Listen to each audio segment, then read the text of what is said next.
하나님께서 주신 말씀은 출애굽기 25장 10절에서 22절 말씀을 근거로 하나님과 함께하는 새로운 삶 2라는 제목으로 하나님 말씀 증거하도록 하겠습니다.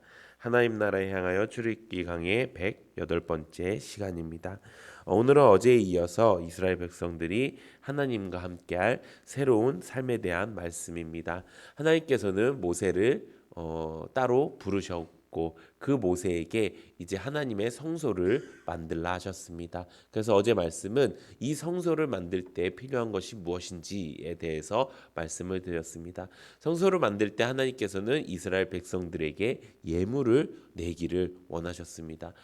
이제 갓 애굽에서 이제 출애굽해서 이제 아무것도 가진 것이 없는 이 이스라엘 백성들에게 그렇게 이 땅에 가장 부요하시고 이 땅에 가장 전지전능하신 하나님께서 왜 예물을 받기를 원하셨을까요? 그것은 바로 하나님과의 만남이 기쁨으로 또 자원하는 마음이 되어야 된다는 것입니다. 우리의 마음이 하나님을 만날 때 기쁨이 있는지 감사가 있는지 또 자원하는 마음이 있는지를 우리가 알아야 된다는 것입니다. 그리고 이 땅에 살아가는 것이 우리가 내 삶을 위해서 살아가는 것이 최우선의 목적이 아니라 이제는 하나님을 위해서 살아가는 그 삶이 최우선이 되어야 된다. 우리의 신앙이 최우선이 되어야 된다라는 말씀을 드렸습니다. 그렇게 우리가 하나님과 함께하는 삶을 시작한다는 것은 이제 나에게 주신 그 모든 것이 하나님께서 주신 것임을, 하나님이 주인이심을 우리가 깨닫고 하나님께 드리는 것에 기쁨으로 드리고 감사함으로 드릴 수 있는 그런 마음을 우리가 가져야 되고, 또 우리의 삶의 모든 것들 중에서 가장 최우선순위는 신앙이 되어야 된다라는 것을 잊지 않고 살아가시는 우리 성도님들 되시기를 예수님의 이름으로 축원합니다. 오늘은 그 뒤에 이어서 이 성소를 만들 때 필요한 성물들에 대해서 말씀하고 있습니다. 이 성소의 가장 중요한 성물이 무엇일까요? 여러 가지 성물이 있죠. 뭐 물두멍도 있고, 뭐 분향단도 있고, 뭐 금촛대도 있고요. 뭐 여러 가지가 있을 것입니다. 근데 그 중에서 가장 중요한 것, 이 성소 안에 뭐가 있죠? 지성소가 있었죠. 그 지성소 안에 들어갈 게 뭐죠? 증거계와 이제 이 속죄소, 시은자라고도 하죠. 이것이 그 지성소 안에 들어가 있었어요. 이 지성소를 만드는 방법을 가르쳐 주시는 말씀이 바로 오늘 본문 말씀의 내용인 것입니다. 그 지성소 안에 들어가는 이 증거계와 이 속죄소는 두 가지로 이루어져 있습니다. 첫 번째는 증거계인데요. 이 증거계는 오늘 말씀에 보면 이 증거계는 지성소 안에 들어갈 길이 2규빗반. 지금의 이제 이 단위로 말씀드리면 약 1.2m 정도 되는 길이와 또 너비와 높이, 그 안에 너비와 높이는 68cm, 한 규빗 반 정도 되는 금상자를 이야기합니다. 그 안에는 증거판을 넣게 됩니다. 이 증거판은 어떤 것입니까? 우리가 얼마 전에 살펴봤던 이 모세에게 하나님께서 직접 주신 돌판, 그 직접 십계명을 기록해서 주신 그 돌판을 이야기합니다. 그 돌판을 그 안에다가 넣는 것입니다. 이 증거계를 그 지성소 안에 넣는 이유가 무엇입니까? 이 증거계가 이 하나님께서 직접 주신 이 증거판은 어떤 의미가 있었습니까? 이제 이스라엘 백성은 그냥 다른 백성들과는 달라. 이제 이 이스라엘 백성은 나와 언약으로 맺어진 사이야라는 것을 하나님께서 가르쳐 주시기 위함이라는 것입니다. 그렇기 때문에 이 말씀을 통해서 우리가 하나님과 함께하는 새로운 삶은 어떤 삶입니까? 하나님과 약속되어진 삶이라는 것입니다. 이제 우리는 예전에는 내 마음대로 살았습니다. 이제 내가 원하는 대로 또 내가 가고자 하는 그 길대로 살았습니다. 근데 이제는 어떻게 산다고요? 이제는 하나님과 약속하심으로 산다고요. 내가 이 땅에 살아가는 동안 뭐 가정을 이룰 수 있습니다. 또 아이들을 키울 수 있고요. 또 직장에서 일을 할 수도 있고 사업장을 차릴 수도 있습니다. 수많은 일들을 할 것입니다. 근데 이게 나를 위함이 아니라 나와 하나님과의 그 약속의 관계를 위해서 우리가 살아가야 된다는 것입니다. 하나님과 나의 약속의 관계가 무엇입니까? 하나님과 나의 약속의 관계는 구원의 관계입니다. 또 예배드림의 관계입니다. 하나님은 하나님을 믿는 그 성도들을 모으라라고 하셨습니다. 왜 모아야 됩니까? 그들은 나와 제사로 언약된 이들이기 때문이라고 말씀하셨습니다. 우리가 하나님과 약속했다는 것, 그것은 하나님께 예배드리기로 내가 작정했다는 것입니다. 우리가 오베데돔 축복 운동을 하지요. 3개월 동안 합니다. 그 3개월 동안 오베데돔이 받은 그 축복을 우리가 받기 위해서 그 오베데돔 축복 운동을 합니다. 그 운동을 하는 이유가 뭐예요? 그걸로 말미암아 복을 받기 위함뿐만이 아니라 내가 예배자라는 것을 기억하기 위해서 우리가 그것을 받는 거예요. 그래서 내 안에 세상적으로 물들었던 그 습관을 다 내어버리고 이제 내가 진짜 다시 예배로 살겠습니다. 이제 내가 예배로 인한 삶, 예배를 위한 삶을 내가 살겠습니다.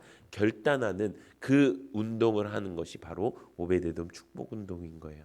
그래서 우리가 이 예배를 목숨같이 여겨야 된다는 것입니다. 이게 내 삶의 가장 우선순위가 되어야 된다는 것입니다. 우리가 이것을 잊게 되면 어떻게 될까요? 잊게 되면은 마귀가 그 틈을 타게 되는 것입니다. 마귀가 틈을 타잖아요. 그럼 그 틈으로 죄악이 들어오고요. 그 틈으로 멸망이 들어오는 거예요. 그렇기 때문에 우리는 어떻게 해야 돼요? 그 틈이 만들어지지 않을 수 있도록 내가 하나님과의 관계가 어떤지를 항상 살펴봐야 되는 거예요. 그 관계를 살펴보기 가장 좋은 게 뭐예요? 우리를 낱낱이 보여주시는 그것이 뭐예요? 바로 말씀이라는 거예요. 하나님께서 말씀으로 우리에게 말씀하시고 또 말씀으로 우리에게 책망하시고 질책하시고 또 말씀으로 우리에게 격려하시고 힘을 주신다는 거예요. 그렇기 때문에 매일 우리가 아침에 성경 통독 큐티를 한다는 것, 날마다 하나님의 말씀으로 내가 공급받는다는 것, 그것은 뭘 의미해요? 내가 하나님과 언약된 관계입니다. 이 증거계가 말하는 이 증거판이 말하고 있는 그 관계를 지금 내가 증명하는 거예요. 그렇기 때문에 이게 그냥 마치 아침에 일어나서 하는 숙제처럼 느껴지는 것이 아니라 아침에 일어나서 그냥 하고 있는 그냥 습관적인 행동이 아니라 내가 오늘도 하나님의 백성답게 살겠습니다라고 하나님 앞에 다시 그 언약을 체결하고 결단하는 그 행위라는 것입니다. 그렇기 때문에 우리가 하나님께 드리는 이 예배, 아침 큐티서부터 저녁 믿음의 일기, 또 이렇게 예배 드리는 새벽 예배, 또 수요 예배, 금요 예배, 또 그 주일 예배, 주일 오후 셀 예배까지 우리가 온전하게 하나님께 드릴 수 있는 예배자로 사는 은혜가 있기를 예수님의 이름으로 축원합니다. 이렇게 증거계에 대해서 말씀하십니다. 크기를 말씀하시고 무엇으로 만들어야 될지 말씀하십니다. 그 다음에 말씀하시는 것이 바로 속죄소입니다. 이것은 시은좌라고도 하는데요. 이것은 이제 17절에서 21절까지의 말씀인데 이걸 제가 말로 설명해 드리면은 이 순금으로 그 아까 만들었던 그 증거계와 똑같은 크기로 만듭니다. 두 규빗반, 한 규빗반이 되게 만듭니다. 그리고 그 위에 두 그룹, 이 그룹이라는 것은 이제 천사를 이야기하는데요. 이 두 그룹을 금으로 만들어 갖고 그걸 쳐서 만드는 것입니다. 이렇게 잘라서 만드는 것이 아니고 쳐서 만들어 갖고요. 그 속죄소 양 끝에 그 속죄소와 한 덩이로 이렇게 서로 마주 보게끔 만드는 거예요. 천사가 서로 마주 보게끔 만들어서 그 속죄소를 그 날개를 형상을 해서 양쪽으로 이렇게 덮고, 아마 여기 지금 계신 분들은 언젠가 한 번은 그 저희가 이제 옛날에 성소에 대해서 또 이렇게 그림도 보고 또 지성소에서 그림도 보고 그 안에 이렇게 판 보고 이렇게 이렇게 어깨에 멜 수 있는 그것도 보고 하셨을 거예요. 그리고 위에 이렇게 천사 두 명이 이렇게 딱 감싸고 있는 그 처음 듣는 것처럼 아니시지요? 네. 그걸 한번 본 적이 있으실 거예요. 제가 안 그래도 이걸 이렇게 그림으로 보여드릴까 하다 다 아시겠지라고 생각하고 했는데 표정 보니까 그림으로 준비할 걸 그랬습니다. 하여튼 이렇게 그렇게 그 판이 있는데 그게 뭐냐? 바로 증거계 위에 딱 들어가는 거예요. 그래갖고 그게 밑에 증거계와 위에 속죄소가 똑같은 크기로 딱 맞게 이어져 있는 거예요. 그래서 그렇게 그 속죄소가 만들어지는데요. 이 속죄소는 뭐예요? 하나님이 우리와 만나 주시겠다라고 하는 그것을 형상화시켜서 만든 것이 바로 이 속죄소라는 거예요. 그래서 어떻게 되는 거예요? 이 지성소 안에 그것을 놓고 어떻게 돼요? 대제사장을 통해서 하나님께서 그곳에 임재해 주시는 거예요. 하나님의 임재하실 수 있는 그 궤를 만드는 거예요.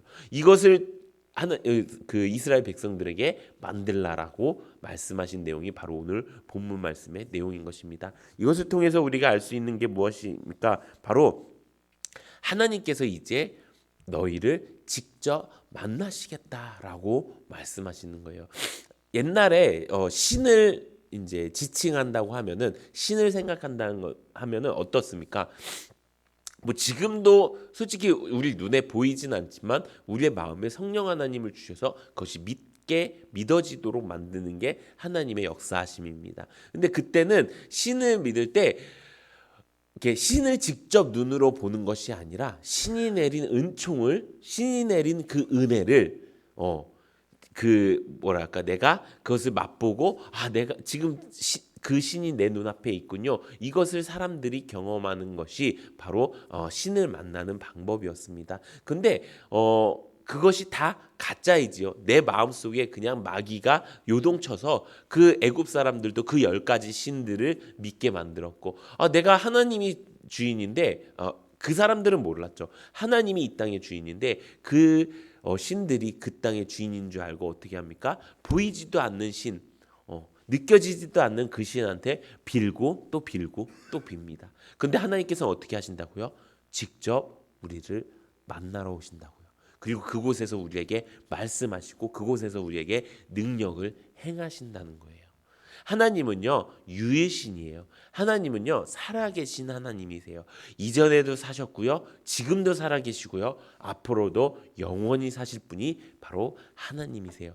그 하나님이 어떻게 하신다고요? 우리를 택하여 주셨고요, 우리를 하나님의 자녀 삼아 주셨고요, 지금 이 땅에서 사는 그 삶이 진짜 삶이 아니라 이제 하나님과 같이, 하나님의 아들이니까, 하나님의 자녀이니까 하나님과 같이 영원히 살 수 있는 존재로 만들어 주셨다는 거예요. 그것을 증명하시기 위해서 하나님이 어떻게 하셨다고요? 하나님이 우리 가운데 임재하셨다고요. 조물주가 피조물 사이에 임재하셔서 그들에게 직접 말씀하시고 그들에게 직접 능력을 행하신다는 것, 이거는요, 말도 안 되는 센세이션이었던 거예요. 이 사람들에게는 정말 크고 놀라운 하나님의 역사였던 거예요. 이것이 이제 구약으로 넘어와서 어떻게 됩니까? 예수님께서 우리의 영원한 대제사장이 되셔서 단 한 번의 죽으심으로 이제는 우리가 대제사장을 통해서 하나님을 만났었던 그 방법을 넘어서서 이제는 직접 우리가 하나님을 만나게 되었어요. 그래서 성령 하나님을 우리 마음속에 모실 수 있는 사람이 된 거예요. 왜? 예수님께서 우리 죄를 용서해 주셨으니까요. 이것이 하나님의 계획하심이었어요. 이것이 하나님의 뜻하신 것이고요, 이것이 하나님의 마음이었어요. 사실 하나님의 마음은 우리가 죄를 짓지 않기를 원하셨어요. 하지만 우리가 죄로 인해서 타락해 버렸고, 그것을 하나님께서는 여러 가지 방법으로 우리와 함께 하시기 위해서 이 모든 그 인간의 역사 속에 애쓰시고 힘쓰셨다는 것입니다. 이것을 통해서 우리가 깨닫는 것이 무엇입니까? 우리가 이제는 하나님의 뜻대로 사는 것, 그것이 무엇인지 정확히 알아야 된다는 것입니다. 우리가 하나님의 뜻대로 산다는 것은 하나님과 함께하는 새로운 삶을 사는 것입니다. 예전에 내가 하나님을 믿기 전에 믿기 전의 삶과 지금 나의 삶이 완전히 새로운 삶이 돼야 되는 거예요. 그 하는 일이 똑같고 내 가족이 똑같고 속 썩이는 것도 똑같고 다 똑같다고 생각하면서 그 신앙이 요만큼 나한테 들어와, 이 신앙이 나한테 조금 위로를 주고, 이 신앙이 나에게 조금 갈 길을 보여주고 나를 조금 더 착하게 만들어주고, 이것이 아니라 내가 나에게 주신 그 하나님의 은혜로 말미암아 구원받은 백성으로서 완전히 뒤덮어지는 거예요. 내 삶이 완전히 뒤덮어지는 거예요. 그래서 예전에 똑같았던 그 가족이 이제는 정말 하나님께서 주신 나의 기업이 되고 나의 상급이 되고 나의 사랑이 되는 것이고요. 나에게 예전에 주셨던 그 직장이, 예전에 힘들고 돈 벌기 위해 있었던 그 직장이 하나님께서 나에게 주신 지경이 되고, 하나님께서 나에게 주신 전도의 목적이 되고, 하나님께서 나에게 주신 일터가 되는 거예요. 내가 사역을 할 수 있는, 내가 하나님의 백성으로 살 수 있는 그 일터로 만들어 주시는 것. 또 하나님께서 나에게 주신 그 가정을 어떻게 이야기합니까? 하나님께서 나에게 주신 그 가정을 이제 그 하나님의 선물이라 생각하고 하나님이 나에게 주신 그 은혜라고 생각하고 그 안에서 하나님의 나라를 이루며 사는 것, 그것이 이제 내가 완전히 뒤덮인 삶, 신앙이 그저 마치 나에게 주는 약간의 변화가 아니라 내 삶의 모든 것들을 다 변화시킬 수 있는 그 삶을 우리가 살아야 된다는 것입니다. 사랑하는 성도 여러분, 이제 우리가 그렇게 살기 원합니다. 이제 하나님께서 우리에게 명령하셨습니다. 이제 너는 내가 택한 백성이야. 그렇기 때문에 이제 너가 사는 모든 것, 너의 물질, 너의 힘, 너의 몸, 너의 시간, 그 모든 것들을 나에게 기쁨으로 내어줬으면 좋겠어.